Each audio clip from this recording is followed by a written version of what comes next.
En 1936, l'empereur Haïlé Selassie d'Éthiopie, à la tribune de la Société des Nations, dénonce l'abandon de son peuple après l'agression de l'Italie fasciste.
So, welcome in Lausanne. Thanks to be here. And we have prepared some questions. Maybe the first one, most important is, who is Haile Selassie and why all this spirituality? Why is the Rastafari? It's the King of Kings, the Lord of Lords, the conquering lion of the tribe of Judah. Biblically, it means the second coming of the Christ. So there's much more about it than it's all only written in the Bible. When you read the Bible, you will find him throughout the whole Bible. What shows that he's more than the King of Kings and Lord of Lords. He's the God of all nations and the creator of the whole universe. So that makes I know about who is God and King. It's only the one who I said, Haile Selassie the First, Jah, Rastafari.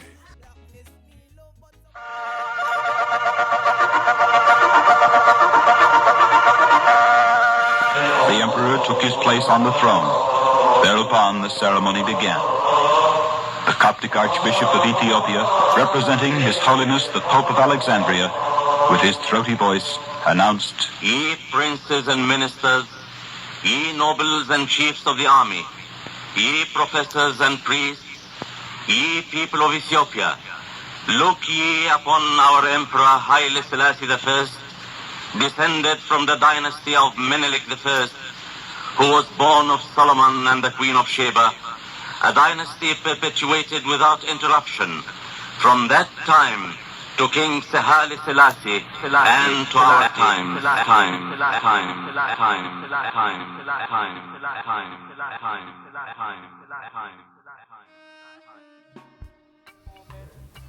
Give thanks unto the King of Kings, Garmak Selassie, Jana Amlach Hoy. Give thanks unto you also, because your presence is precious unto the eyes of Jah and to my eyes also. I don't want to speak about His Majesty according to my own side and perspective, my own particular side, because this will appear as singular, individual, and not universal, while the kingdom is universal and is something universally tangible. I want to speak about Haile Selassie as center of history according to the history of the white man, because he has been recognized as the most honored and decorated man of the earth. He's the one who has a number of medals and honorary degrees, so that he overcomes all the other men in history, and that is not something we can discuss. It is a matter of fact. So I should recognize that the Western nation in 1930, when the king was crowned, went there in the Black Africa who was under colonial rule, and the white colonial powers went there to bow, to recognize that he was the King of Kings and Lord of Lords and conqueror of the tribe of Judah. And it was the first time the white man recognized a black king. Ethiopia to Britain for a 3-day state visit. The Duke of Gloucester escorts His Imperial Majesty down the gang. The Emperor wears the uniform of an Ethiopian field marshal. From Portsmouth, he journeys to Victoria Station. A crowd of Ethiopians watch Her Majesty the Queen welcome the Emperor to her capital. This is his first visit for many years. He was last in this country as a refugee after Mussolini's troops had invaded his kingdom. The Duke of Edinburgh and the Queen Mother greet the Emperor, who is known to his own people as the King of Kings, the conquering Lion of Judah, elect of God, power of the Trinity. The heir to his throne, the Duke of Hara, accompanied his father on the journey. Haile Selassie, whose hat is adorned with lion tails, meets again Field Marshal Lord Ellenbrook, Sir Winston Churchill, Mr. Eden, and other distinguished leaders.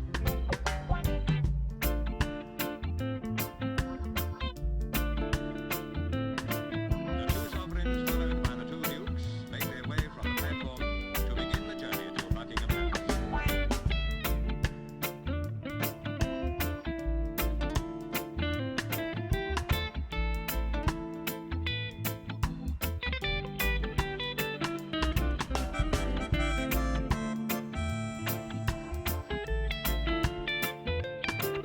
Past Whitehall and into Trafalgar Square moves the procession, past cheering crowds lining the entire route.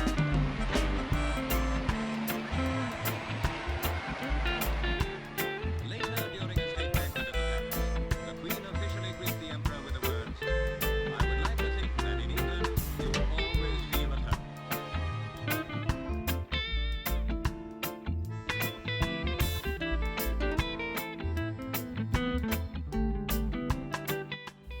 In a time when black was considered inferior racially, like an animal. So that is the starting point of a movement of civil rights and freedom and liberation for Africa and for the world conscience. That's why simply I invite all the world to revisit Qadamawi Haile Selassie and to revisit also the role of Ethiopia in our lives. Because according to the white man's science, Ethiopia is the first cradle of humanity.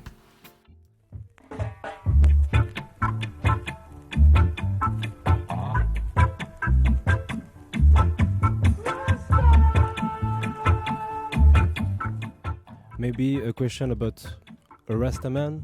What is a Rastaman? First of all, I have to say, Rastafarians are individuals. So when I speak about Rastafari, this is my point of view, my personal being, and I cannot speak for other brethren to say this is what a Rastaman must be about.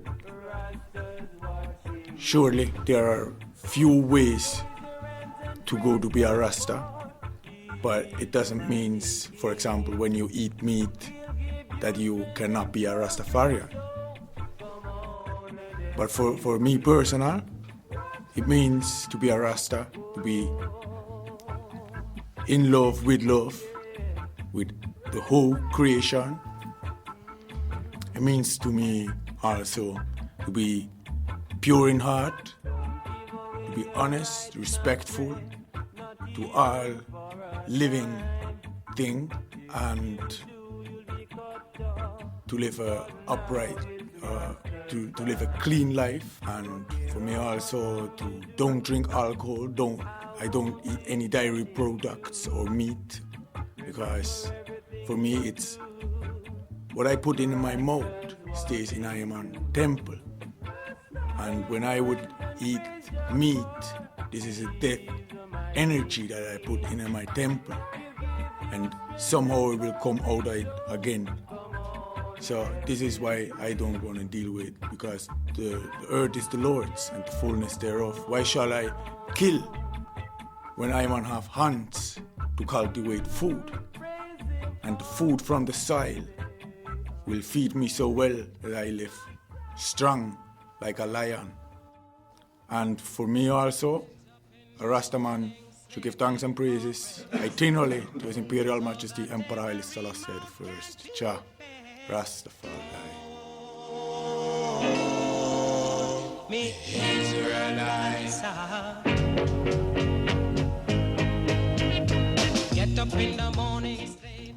The word Rastaman keeps the secret of its identity. It's not a trivial word. It's not a simple word. It's full of history. Because Ras, it means head in ancient Ethiopic, and RastafarI is the name of Haile Selassie also, meaning dreadful. All these things are full of sense and we could elaborate about, but the most important matter is that everything is centralized on the teaching and the power of Haile Selassie that we follow as our first example, as the fulfillment of the ancient word prophetic tradition. To be Rasta, it means to recognize all the prophets of the history, starting from Adam. And it means to recognize that all this ancient tradition, this biblical, scriptural tradition, aims to Haile Selassie as his natural crown. So with Haile Selassie we get the royal chapter of Revelation, and Rastaman is the one who lives in his own flesh the gift of royalty. That means to know how to rule ourselves, our being, our body, to establish discipline in ourselves, and to be proud of our heritage too. A Rastaman is a lion, is an image of rightful power.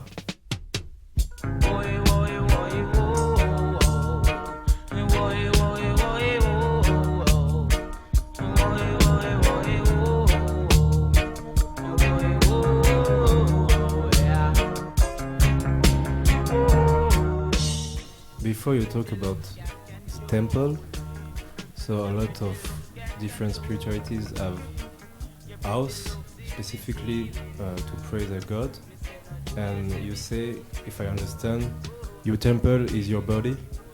Can you talk about that? Sure. The temple where the Most High is living in is the human being, and the soul that came into the temple is God. So this is why we call I and I, because God lives in I and I, in the temple that is the second eye. And we don't need the church to go to worship God, because we know that God is living in ourselves. It's just a matter of to recognize it and to understand that we don't have to seek God in the church, and the church is just a place what was built by the hand of slaves, and why we should go there and worship a God what we won't see. This is the simple explanation of the living temple, of the temple of the Most High, Rastafari. The people of the West generally associate the concept of holiness and sacrality to the spirit only, while a basic foundation of our faith and our knowledge and science is the importance of bodily world and flesh as a part of the life of creation. So to recognize our body as a temple, it means to recognize the sacred value of our actual life, on our material life also, that we have to rule according to the wisdom of the Spirit. And the royalty of Kedamawi Selassie is also this power who comes to earth, the power to rule the flesh without sin and without scandal and without paranoia. It is the time to recognize the royalty, the sacrality of flesh, and to rule it according to the righteous wisdom, to sanctify it like a temple.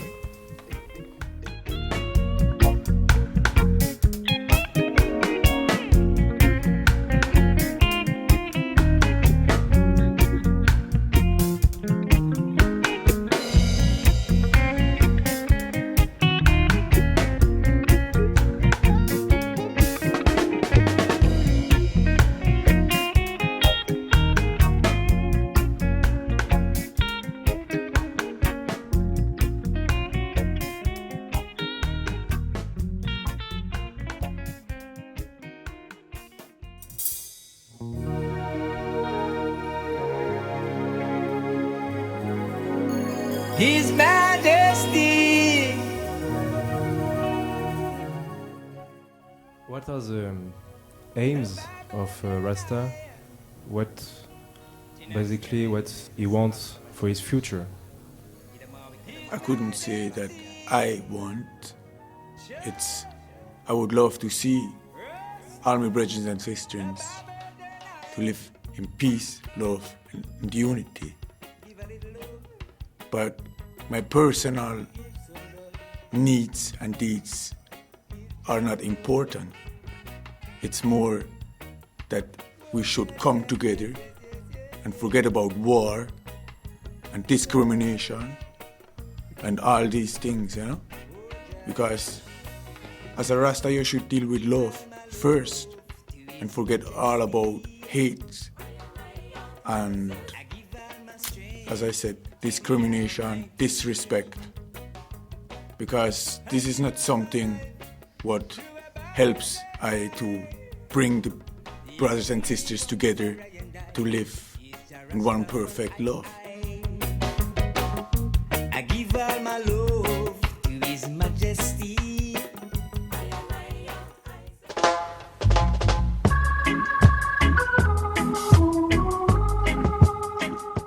One of the teachings of His Majesty is that the kingdom belongs to all, while religion belongs to the individual only. So the kingdom chapter of the relation of Jah is also the universal time of reconciliation of all the differences, the cultural, racial, religious, social differences of humanity. Haile Selassie indicates for I the starting point of humanity, the center of the kingdom in Ethiopia. And the starting point is also the rallying point of the whole society of all tribes and languages. That is the meaning also of the prophecy. Every knee shall bow, every tongue shall confess, every tongue. So we want to establish this one love according to the precepts of the Emperor, to rally around the flag of Ethiopia, that is a rainbow of plurality, and reason in honest dialogue with our brethren of all creeds, of all races, of all tribes, to understand better our history in peace. We want that persuasion and word and honest dialogue prevail of a violence.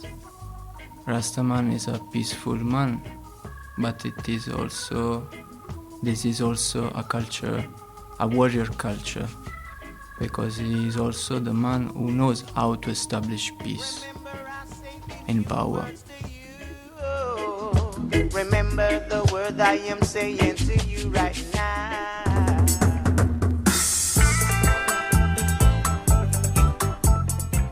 Why Ethiopia is so important for the Rastaman? Ethiopia is important for Rastafarians because this is the place where the garden Eden is and was. You can even read it in the Bible now. And Ethiopia is the land where the Ark of the Covenant lies.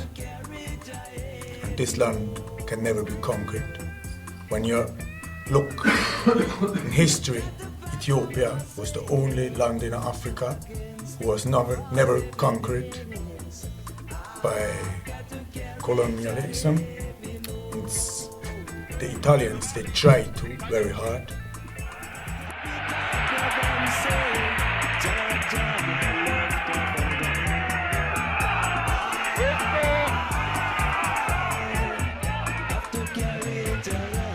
È un privilegio che vi impone dei particolari doveri.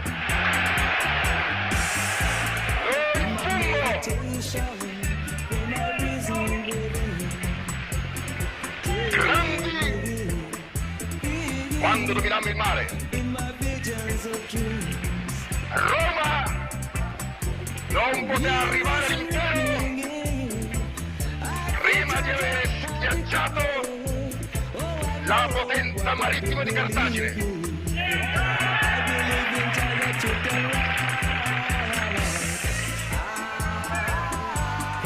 Perché il Mediterraneo, che non è un oceano, e che ha due sbocchi soli, vigilati da altrui. Perché il Mediterraneo non sia il carcere che umilia il nostro vigore di vita.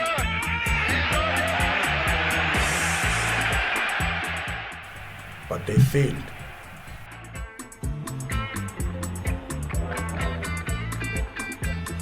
Let me tell all the just and fair-minded people of the world in general, and of the British Empire in particular, that Ethiopia is not yet completely vanquished. The Ethiopians are sure that by the grace of God, their day of misery and sorrow will soon be changed to a day of peace and gratitude for their deliverance from the clutches of a cruel and powerful enemy.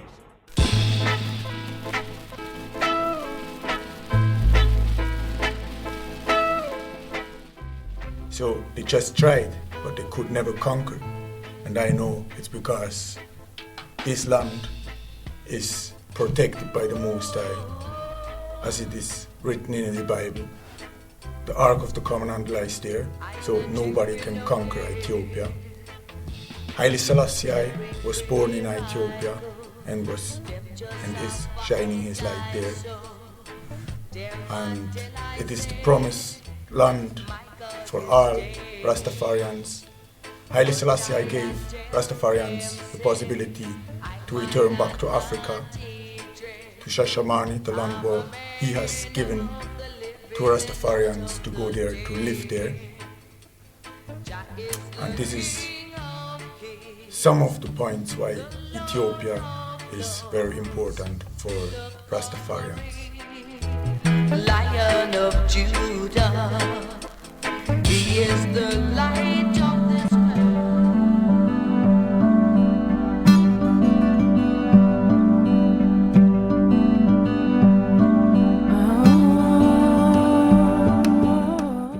Ethiopia is the origin, as I told, of everything. Is the origin of the race, as it is written in the Bible, in the first chapters of the Genesis. is the beginning in the wisdom, because even the Greek philosophers claimed to gain knowledge from Ethiopia, is the origin of the redemption of the Western society from the evilness, the evil disease of colonialism, imperialism, and slavery. Ethiopia is important because it is an unbroken tradition starting from the most ancient time, always free to express herself without stranger rule and stranger pollution. So there we find the origin of culture also, and the purity of the original African culture. We need to know ourselves. If you want to go somewhere, we have to know where we come from first. That is really essential. That's why Ethiopia is really essential. So what are the links between the Ethiopian church and Rasta? It's as my brethren said, the ancient traditions of Ethiopia, they've never changed since thousands of years. And compared to Western society, they went to Ethiopia to take something they don't understand and use it as a weapon to downpress people for their own needs. And for the Rastafarians, it's important to see that the church in Ethiopia, they worship God in a very ancient tradition way. So some Rastafarians take the Orthodox Ethiopian way more serious or see more importance in it as others. For me personal, I never went to an Orthodox Ethiopian church because, as I said, I don't need a church to go and worship God. For me, there are other things more important, but I respect the Orthodox Ethiopian church to the fullness. This is my point of view. When we look at the history of Kadamawi Selassie, we see that he was crowned in a church, in Qedus Georgis Beta Christian, in particular, the Church of St. George in Addis Ababa. The mystery of his royalty come from a church then, because we are talking about the ancient continuity. We are not talking about a movement that appears suddenly without reason, but something that is natural, naturally grounded in the ground of history. It is the continuity of all the prophetical movement, starting from the first point, starting from the first creation. We see the same in the Gospel of Jesus Christ when he went to preach. When he was very, very young, 12 years, he went to preach to the doctors in Jerusalem, to the Hebrew doctors of the law, because the science of Christ is the fulfillment of the science of the Israelites and the Hebrew people. So the science of Haile Selassie in his revelation is the crown of the teaching of the Christian church and the Christian tradition in Ethiopia.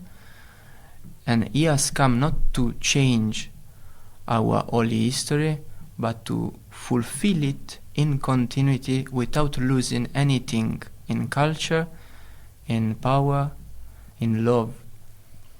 So we see His Majesty as the completement of the ancient tradition, and he taught us about the sacrality the churchical sacrality of our fleshical life also. The teaching of His Majesty is not against the teaching of the Church and the ancients, but is the time when the spirit of the Church establishes His rule over the whole material world, and everything is sanctified. Everything is sanctified. So is the universal point of that church culture. And we see the first coming of Christ and the second coming of Christ as an indivisible one, like Alpha and Omega, who create an eternal and powerful circle of tradition and teaching and vision to purify and to rule and to order the world reality and the world humanity.